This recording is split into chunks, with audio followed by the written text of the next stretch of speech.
اعوذ باللہ من الشیطان الرجیم بسم اللہ الرحمن الرحیم. Dear students and viewers, Assalamu alaikum warahmatullahi wabarakatuh. As you know, we are discussing 12th class history chapter kinship, caste and class.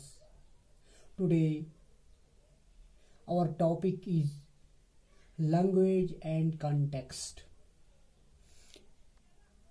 پیارے بچوں، جیسے کہ آپ جانتے ہیں ہم کنشپ، کاسٹ اینڈ کلاس جو 12th اسٹینڈرڈ کی ہسٹری ہے اس کا چیپٹر ڈسکس کر رہے ہیں.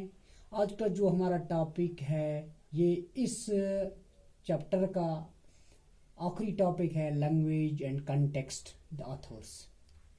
جیسے کہ اس چیپٹر میں ہم جان چکے ہیں کہ جب مہابھارت کا کمپلیشن ہوا ہے تو اس میں کیا کیا چیزیں ہمیں نئی ملی ہیں، کیا کیا ٹروتھس ہمارے سامنے آ گئے ہیں. جیسے کہ ورن سسٹم ہے یا سوسائٹی میں جو نان شتریہ کنگز ہیں، یا میریج سسٹم ہے، لینگویج سسٹم ہے، یہ بہت سارا ہم نے جان چکے ہیں مہابھارت کی وجہ سے. اگر ہسٹری کو اس کے ساتھ کمبائن کریں گے کہ مہابھارت جب لکھی گئی اس میں 1 لاکھ ورسز ہیں. یہ کوئی آسان کام نہیں تھا کہ مہابھارت جب لکھی گئی، اس کا جب کرٹیکل ایڈیشن لکھا گیا تو کون کون سے نئے ٹروتھس ہمارے سامنے آ گئے، کون کون سے ڈائناسٹی ہے، کون سے کنگز ہے. جیسے ہم نے پڑھ چکے ہیں ایک امپورٹنٹ کنگڈم، طاقتور کنگڈم جو بن کے ابری ہے، جس کا نام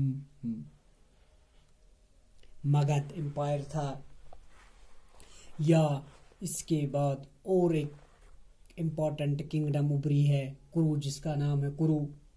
بہت ساری چیزوں کے بارے میں ہم نے اس مہابھارت کے وساطت سے پڑھ چکے ہیں. تو آج کا جو ٹاپک ہے وہ لینگویج ہے اور کنٹیکسٹ ہے. تو اب یہاں سوال پیدا ہوتا ہے، ہو روٹ دم، یہ مہابھارت سب سے پہلے کس نے لکھی؟ مہابھارت کو سب سے پہلے کس نے کمپائل کیا؟ ہو روٹ دم. تو اس سے پہلے اور ایک سوال اٹھتا ہے کہ مہابھارت کا لکھنے کو کس نے بتایا؟ جنہیں لوگوں کے منوں میں یہ کیسے آئے کہ مہابھارت لکھنی ہے؟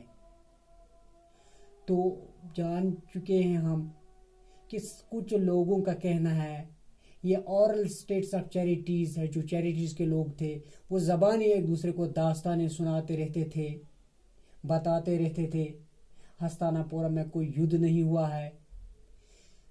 تو آتے آتے 500 BC اگر ہم بات کریں گے، حضرت عیسیٰ سے 500 سال پہلے ایک ہسٹورین اٹھے جس کا نام ہے رشی ویاس، کمپلیٹڈ اٹ. اس نے سب سے پہلے مہابھارت کو لکھا، مہابھارت لکھنی شروع کی. کس نے؟ رشی ویاس کو. اسے اور وید ویاس بھی کہا جاتا ہے.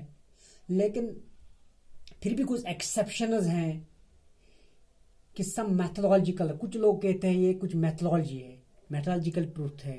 کچھ لوگ یہ لوگوں نے بنائی ہے یا اپنے من میں ایک کہانی گڑی ہے. ہستانہ پور میں کوئی یدھ نہیں ہوا ہے. تو یہ بھی کچھ ایکسیپشنز ہیں ہمارے. لیکن جو ہسٹورینز تحقیق کرتے چلے گئے تو یہ بات واضح ہوتی گئی، نہیں جی، جو کہانیاں، جو دلیلیں، جو سٹوری مہابھارت میں کمپائل کی گئی ان کا کوئی نہ کوئی اوریجن ہے، وہ ان کا نہ کوئی بیسک ٹروتھ ہے، وہ واقع ہوئے ہیں. ہسٹورینز کا ایمان. اگر کرنٹلی میں ہم دیکھیں گے بہت سارے ہسٹورینز ہیں جو اسٹڈی کرتے ہیں، تحقیق کرتے ہیں، اور وہ اس نتیجے پر پہنچ چکے ہیں کہ جو مہابھارت ہے اس میں جو لکھا ہے وہ صحیح لکھا ہے، وہ من گڑت نہیں ہے، وہ میتھولوجیکل سٹوری نہیں ہے، بلکہ وہ پروف سٹوری ہے. جیسے اگر بات کریں گے کہ دھرتراشٹر، ان کی جو بیوی تھی، دھرتراشٹر اندھا تھا. یہ بھی مہابھارت میں لکھا گیا ہے کہ اس کی جو بیوی تھی اس نے اپنے آنکھوں پر پٹی باندھی تھی کہ جب میرا پتی، میرا ہسبینڈ اس دنیا کو نہیں دیکھ سکتا ہے تو ایک بیوی ہونے کے ناطے میں بھی اس دنیا کو نہیں دیکھوں گی. اس طرح سے کل ملا کر اگر ہم دیکھا جائے جو مہابھارت کا کمپائل ہوا ہے، کرٹیکل کنڈیشن لکھا گیا ہے، تو ہسٹورینس اس نتیجے پر پہنچے ہیں کہ اس میں جو کہانیاں، جو نئے ٹروتھ سامنے آئے ہوئے، وہ من گڑت نہیں ہیں، وہ میتھولوجیکل نہیں ہیں، بلکہ وہ لاجک پر، وہ ٹروتھ پر مبنی ہیں۔ اس طریقے سے جو ہمارا یہ چیپٹر تھا کنشپ کاسٹ اینڈ کلاس، آج یہ ختم ہوتا ہے۔ اس کا یہ آخری ٹاپک تھا لینگویج اینڈ کنٹیکسٹ، یعنی کس نے سب سے پہلا مہابھارت کو لکھا۔ مہابھارت کو سب سے پہلے رشی ویاس نے لکھا۔ تو کرٹیکل کنڈیشن کے بارے میں ہم نے پڑھا ہے، کرٹیکل کنڈیشن کب سے شروع ہوا، کس نے لکھا، کتنے سال لگے، نیر اباؤٹ 46 ایئرس اس کو کمپائل کرنے میں لگے، اس کو کیا ضرورت پڑی، یہ سارا ہم اس چیپٹر میں جان چکے ہیں۔ انشاءاللہ ہم دوسرے کلاس میں دوسرے اور ایک نئے ٹاپک پر بات کریں گے۔ تب تک کے لیے فی امان اللہ۔